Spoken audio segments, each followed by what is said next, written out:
Di ba? Ang una nga balita, nigawas kaganina, nga duna na kunoy warrant of arrest against kay Senator Bato de la Rosa. No? Nigawas na po ang balita nga nag-change og lawyer ang atuang pinalanggang si Tatay Digong, nag-withdraw si Nicholas Kaufman. So, isip usa ka lumulupyo diri sa Davao, isip usa ka Pilipino, isip abogado nilang duha, no? Labi na sa atong kaso dito sa Korte Suprema, we have to verify. Nangita tagpaagi atong gi-verify kung tinuod ba gyud nga duna nay warrant of arrest against kay Senator Bato de la Rosa. So maotong nadugay ko mangayo ko ninyo og dispensa. Okay? Now, sa tinuod lang, wala gyoy klaro kung duna ba gyoy warrant of arrest na si Senator de la Rosa. Apan ang atua manggong gobyerno, wala po'y klaro. Ngano man? Nganong walay klaro? Ang unang nagpagawas og balita nga dunay warrant si Senator Bato de la Rosa was on November of 2025. Kanhing DILG Secretary si Rimulya. Ingon niya na anak ko ni warrant, na ako no sa iyahang cellphone, na ako no siya ay kopya.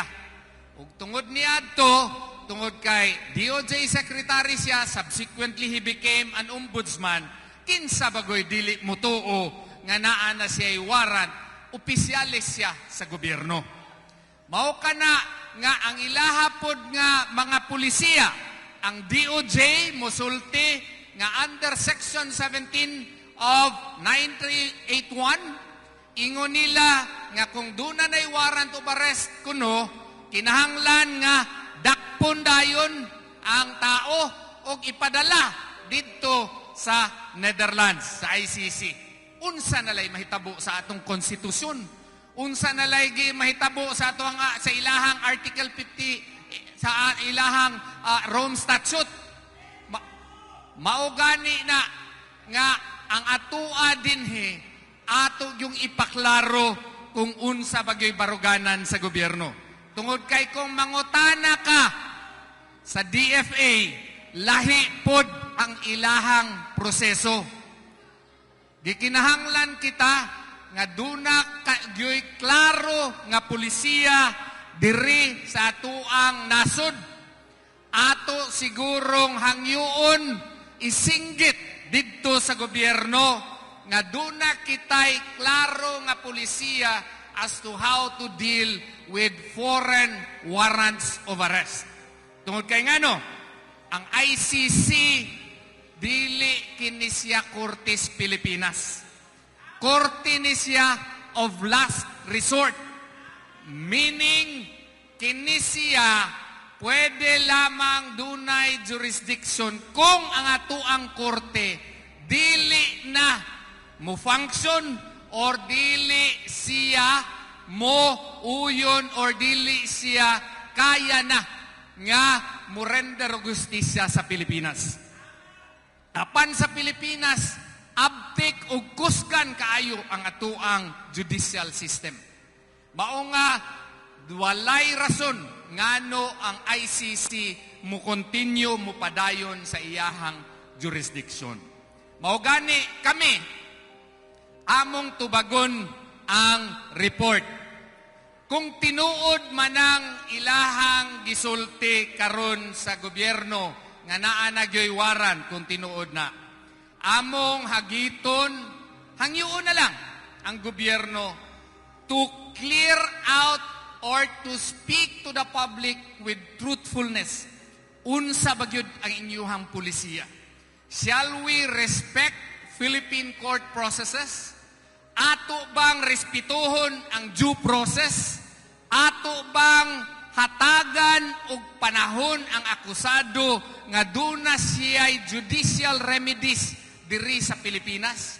Kay kung musulti ang gobyerno ni ana, nisulti ang pamilya ni Senator Bato de la Rosa, nga kung musulti, mupasalig ang gobyerno nga respetuhon ang human rights, ang tawhanong katungod ni Senator Bato de la Rosa, ilahang hangyuon nga musurface, musurrender sa korte para dito sa korte idetermina kung doon na ba'y basihanan ang warrant of arrest nga gi-issue, posible ba kini nga ipatuman dinhi sa Pilipinas o posible ba pod doon na ba'y igong basihanan nga ipadala siya dito sa ICC.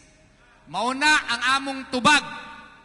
Ang among tubag kung dunay specific and clear directive ang gobyerno nga tahuron ang tawhanong katungod sa bisang kinsang Pilipino, then among hangyuon si Senator Bato de la Rosa o gani siya na mismo muadto dayon sa korte para dunagyoy klarong proseso.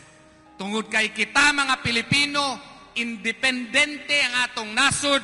So sa ato pa, tungod kay independente ang atong nasod, duna kitay atong kaugalingong judicial system nga dapat respetuhon.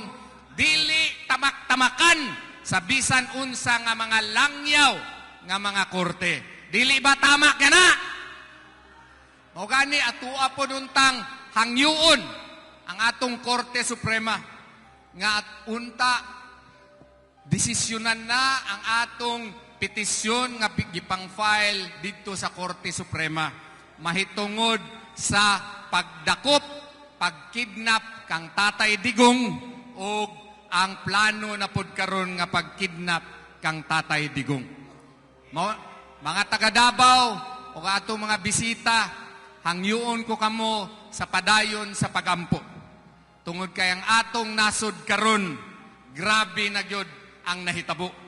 Dili na respetuhon ang atong mga processes sa korte, dili na pod respetuhon ang atong mga katungod.